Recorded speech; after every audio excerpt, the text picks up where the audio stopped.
Selamat siang pemirsa, kembali Anda menyaksikan Sumatera Utara hari ini, edisi Minggu 14 Januari 2024. Bersama dengan saya Muhammad Budi SR. Seperti biasa pemirsa, tim redaksi kami telah menyiapkan beragam informasi menarik seputar Sumatera Utara. Dan inilah Sumatera Utara siang ini selengkapnya.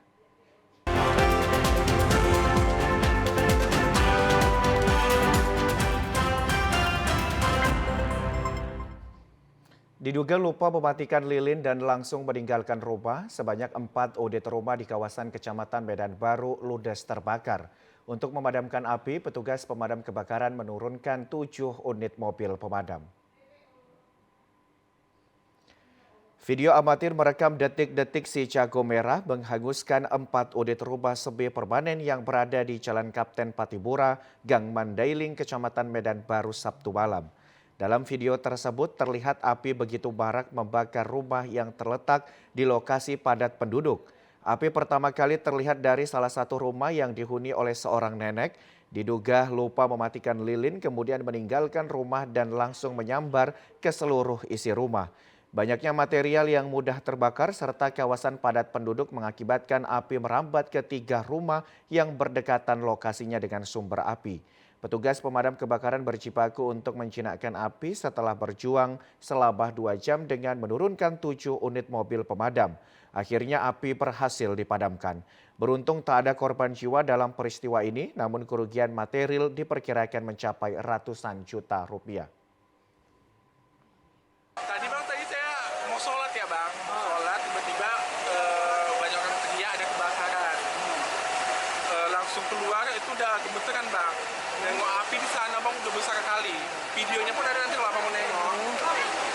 Dari rumah yang di belakang sana, di rumah kalau nggak salah kami ada di rumah Waksar lah. Sekarang kami nggak tahu orangnya di mana bang. Dari situlah bang kami langsung semuanya telepon pemadam kebakaran. Udah panik kan bang. Pemirsa, puluhan guru honorer yang tidak lulus menjadi pegawai pemerintah dengan perjanjian kerja atau P3K di Mandailing Natal kembali berdemo dan kepung rumah dinas Bupati. Selain berdemo, guru ini juga membacakan surah Yasin sebagai bentuk matinya rasa keadilan bagi mereka yang merasa dizolimi. Para guru honorer yang sudah mengabdi belasan tahun di Mandailing Natal kembali melakukan aksi demo di depan rumah dinas Bupati. Aksi guru honorer yang menuntut keadilan ini memaksa puluhan petugas Satpol PP dan kepolisian terpaksa harus berjaga-jaga di depan pagar untuk mengantisipasi massa memasuki rumah dinas Bupati Mandailing Natal. Dalam aksi ini, massa juga memasang tenda di depan rumah dinas. Secara berjamaah, para guru membacakan surah Yasin sebagai tanda matinya keadilan bagi mereka yang merasa terzolimi akibat dicurangi saat penerimaan P3K. Para guru honorer ini juga meminta Bupati Mandailing Natal, Jafar Suhairi Nasution, agar membatalkan hasil pengumuman kelulusan P3K formasi guru yang dianggap sudah merugikan mereka yang punya nilai tinggi dan adanya pengurangan nilai CAT yang tidak masuk akal. Keadilan kembali. Nah, itunya dari guru-guru semuanya yang merasa teraniaya itu meminta kembali keadilan tentang SKTT tersebut. Itu aja sebenarnya. Nah, pas dilaksanakan di depan kantor Bupati tetap selalu tidak adil. Nah, jadi intinya makanya diambil kesimpulan karena memang semangat kawan-kawan ini sudah membara karena tidak diopening, tidak diacuhkan seperti itu. Jadi makanya semuanya berasumsi untuk datang ke rumah dinas Bupati. Akibat tak kunjung ditemui Bupati Mandailing Natal, massa mengaku akan mendirikan tenda darurat di depan pintu masuk rumah dinas sampai Bupati Mandailing Natal bersedia menemui massa dan menjelaskan semua dugaan kecurangan yang dilakukan pemerintah saat penerimaan calon P3K.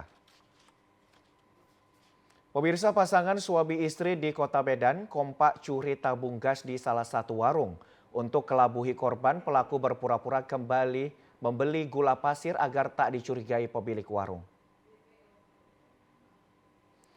Detik-detik 2 orang yang diduga pasangan suami istri beraksi mencuri tabung gas di salah satu warung di Jalan TB Simatupang, Medan Sunggal kemarin. Pelaku yang menggunakan sepeda motor datang dari arah yang berlawanan. Awalnya keduanya mendekat ke tempat gas berukuran 3 kg yang ditumpuk. Sang istri pun kemudian turun dari sepeda motor untuk menutupi aksinya. Sang suami dengan cepat langsung mengangkat gas tersebut ke dashboard motor dan menutupnya menggunakan karung. Agar tak dicurigai oleh korban, pelaku masuk ke dalam dan menyamar sebagai pembeli. Usai membeli belanjaannya, pelaku pun kabur ke arah Jalan Sunggal.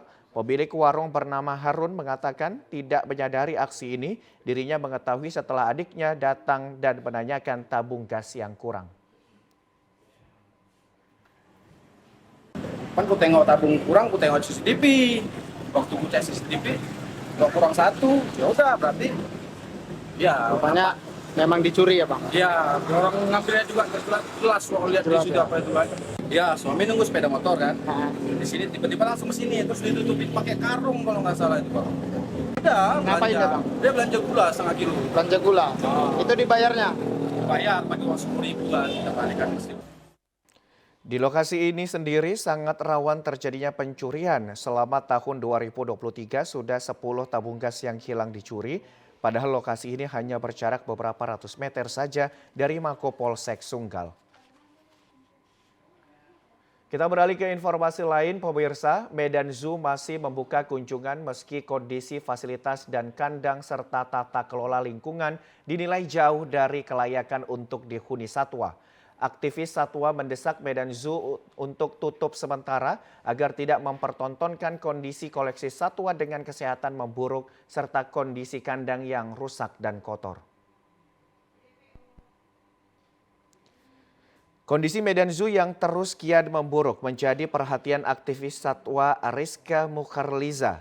Selain menemukan kandang kosong dan rusak, ia juga melihat seekor harimau yang terlihat lemas.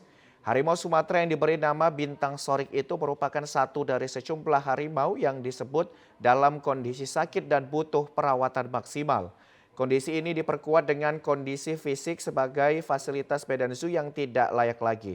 Sebagian besar kandang satwa yang kosong dalam keadaan rusak, namun tidak sedikit juga kandang yang masih dihuni satwa dalam keadaan rusak. Di luar kandang, fasilitas tempat beristirahatnya pengunjung juga tampak telah rubuh dan dibiarkan rusak. Sebagian besar lahan kosong telah dipenuhi semak belukar. Aktivis satwa liar Rizka Mukharliza mengatakan seharusnya Medan Zoo tidak mempertontonkan keadaan hewan sakit dan kandang rusak. Bahkan ia menghimbau Medan Zoo ditutup menunggu bantuan dari pemerintah.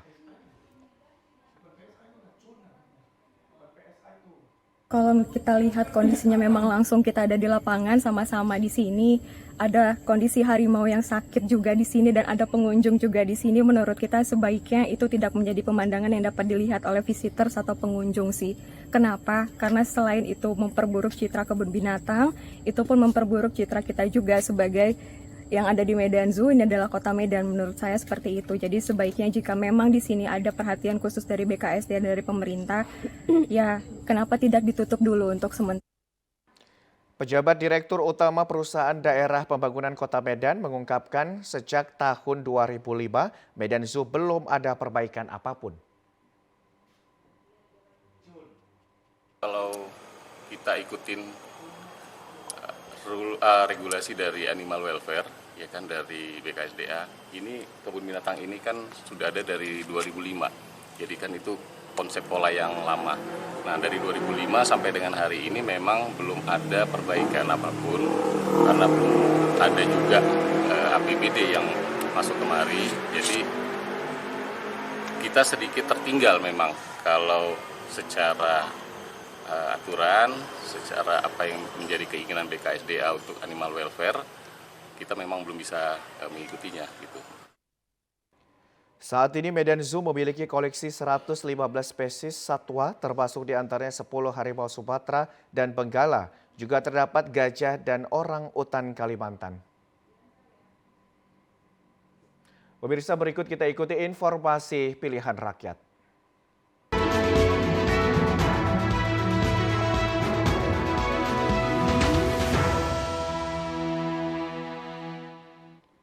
Pemirsa, Komisi Pemilihan Umum KPU Kota Pematang Siantar menargetkan selesai selama 5 hari untuk pelipatan surat suara calon presiden, capres, dan Dewan Perwakilan Daerah DPD yang dimulai 13 sampai 17 Januari 2024.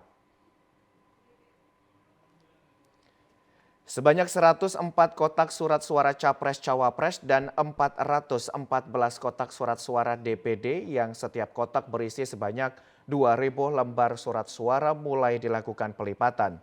Untuk menyelesaikan target pelipatan surat suara Capres-Cawapres dan surat suara DPD, KPU Kota Pematang Siantar melibatkan sebanyak 75 orang warga untuk melakukan pelipatan surat suara dengan target selesai selama 5 hari.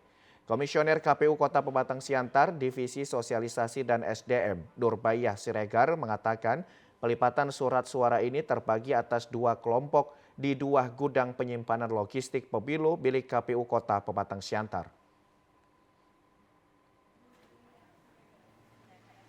Kita memulai pelipatan surat suara itu untuk Presiden dan DPD pada hari ini 13 Januari 2024 hingga 17 Januari 2024. Selama 5 hari kita upayakan bisa selesai. Kita sekarang itu melakukan pelipatan 104 kotak surat suara Presiden dan 414 kotak surat suara DPD. Yang melipat surat suara itu sekitar 75 orang. Itu ada kita bagi di dalam 2 gudang 5 hari hingga tanggal 17 Januari 2023. Nurbaiyah Siregar menyebutkan sejak dimulainya pelipatan telah ditemukan surat suara yang rusak dan akan dilaporkan setelah selesainya pelipatan surat suara agar KPU Pematang Siantar mengetahui jumlah keseluruhan surat suara yang rusak untuk diganti. Sementara itu pemirsa, sebanyak 270 orang disabilitas yang ada di Kota Pematang Siantar terdaftar pada daftar pemilih tetap DPT di Pemilu 14 Februari 2024 mendatang. 270 orang disabilitas yang tersebar di 8 kecamatan yang ada di Kota Pematang Siantar ini berhak untuk memberikan hak pilihnya pada pemilu mendatang karena telah terdaftar sebagai DPT di KPU Kota Pematang Siantar. Untuk dapat berpartisipasi memberikan hak pilihnya, KPU Kota Pematang Siantar memberikan keringanan dan perlakuan khusus kepada para disabilitas. Para penyandang disabilitas seperti tunanetra akan difasilitasi alat bantu mencoblos berupa template dan diperbolehkan mendapat pendampingan dari pihak keluarga atau petugas KPPS ke bilik suara. Komisioner KPU Kota Pematang Siantar, Divisi Sosialisasi dan SDM, Nurbaiyah Siregar mengatakan penyandang disabilitas memiliki hak yang sama dengan masyarakat biasa dan KPU sebagai penyelenggara pemilu memberikan keringanan dan fasilitas kepada para disabilitas untuk menentukan hak pilihnya. Bagi pemilih disabilitas yang tunanetra itu disediakan oleh KPU alat bantu mencoblosnya, ada template yaitu template presiden dan juga template DPD. Dan bagi pemilih disabilitas yang nantinya mengalami kendala di TPS itu nanti akan dibantu, bisa juga didampingi oleh petugas KPPS hingga ke dalam bilik suara nantinya. Tapi harus menandatangani daftar pendamping. Nurbaiyah Siregar mengharapkan agar masyarakat Kota Pematang Siantar menggunakan hak pilihnya pada pemilu 14 Februari 2024 mendatang untuk mensukseskan pesta demokrasi yang merupakan tanggung jawab bersama sebagai warga negara Indonesia yang baik. Pemirsa, Komisi Pemilihan Umum Kabupaten Padang Lawas menerima logistik pemilu berupa sampul kertas surat suara. Sampul kertas yang diterima terbagi 12 jenis, sampul kertas dengan jumlah keseluruhan sekitar 39.539 sampul. Logistik pemilu berupa sampul kertas surat suara berjumlah 39.539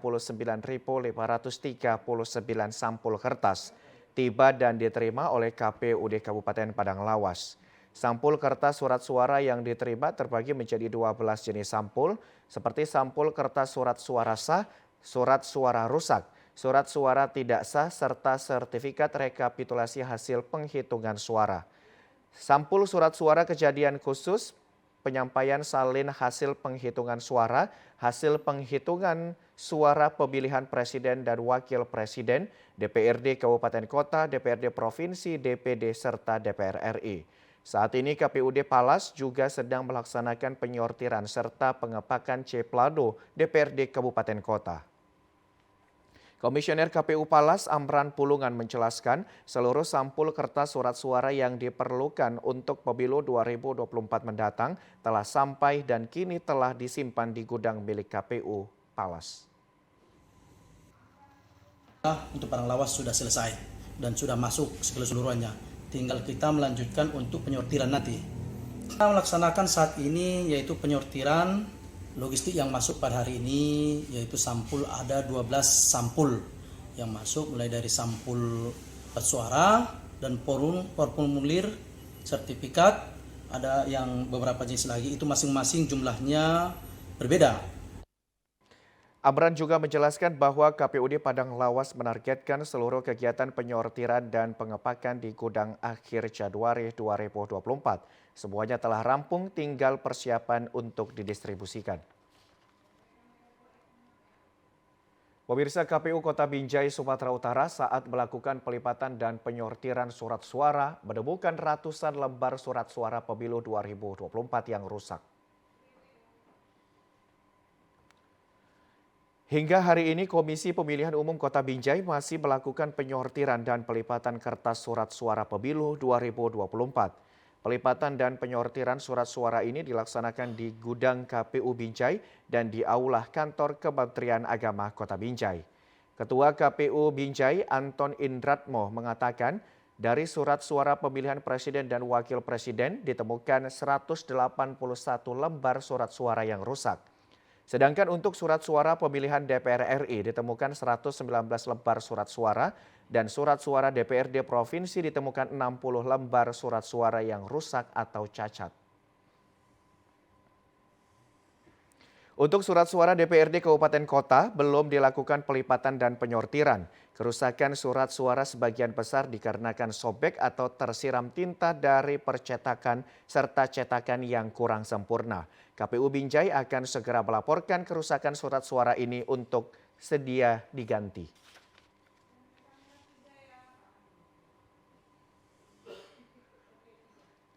Ya, pemirsa, informasi lainnya akan kami hadirkan sesaat lagi. Tetaplah bersama kami di Sumatera Utara hari ini.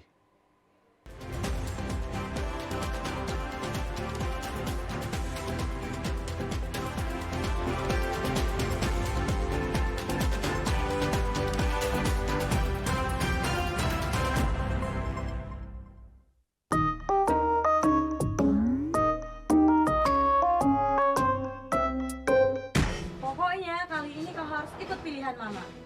Kan aku bilang Mama, aku juga punya pilihanku sendiri. Alah, pilihan-pilihan. Tahu apa kau tentang pilihan? Mama udah lebih dulu lahir, jadi Mama tahu mana yang terbaik untukmu.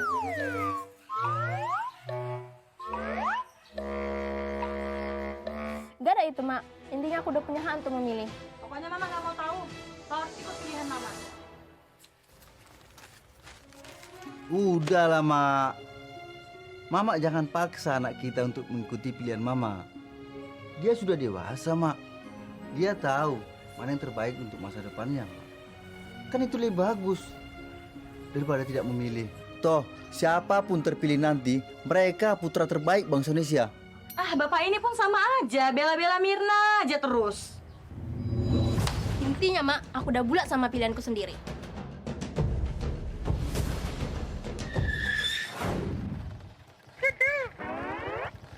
Memilih, jangan lupa datang ke TPS tanggal 14 Februari. Yuk, gunakan hak pilihmu.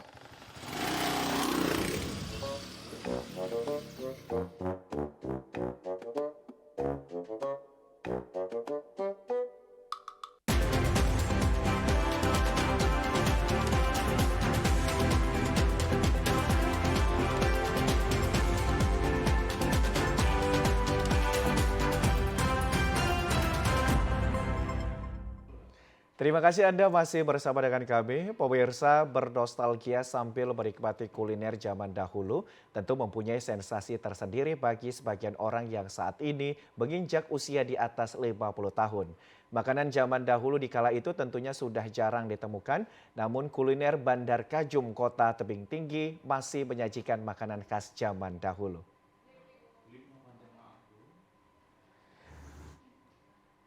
Kuliner Bandar Kajum merupakan salah satu kuliner yang menjual makanan zaman dahulu. Terletak di kota tebing tinggi, tepatnya di belakang terminal Bandar Kajum, dengan menggunakan lahan yang tidak produktif menjadi bernilai tinggi yang saat ini menjual berbagai kuliner kekinian hingga zaman dahulu ada di lokasi tersebut.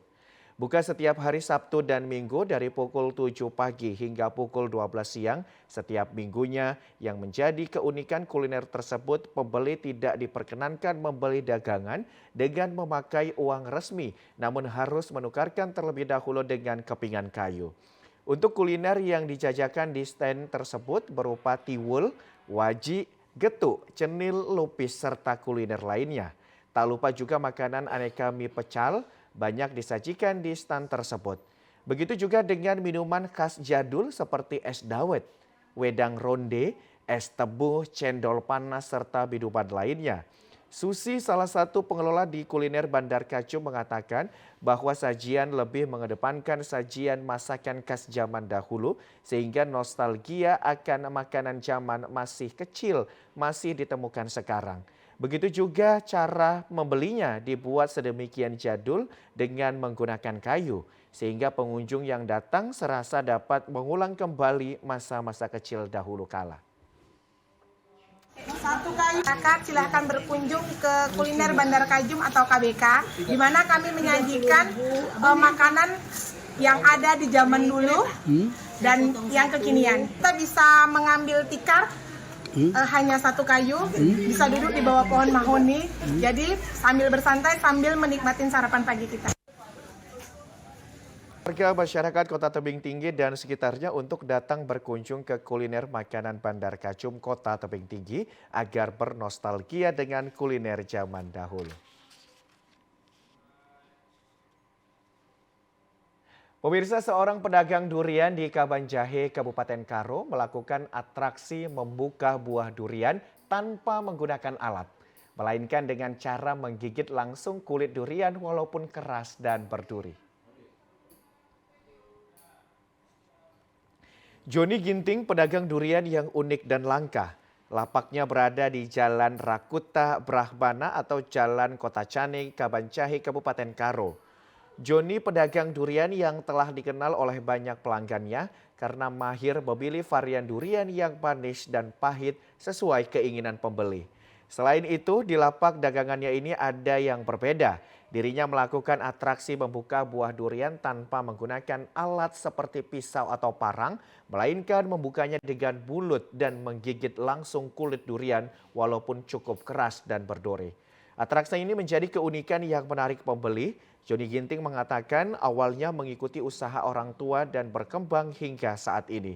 Berdagang dan mempelajari tentang varian durian sejak tahun 1980 lalu, 5 tahun terakhir ini mahir membuka kulit durian dengan mulutnya dan telah melakukan atraksi unik ini sampai keluar daerah.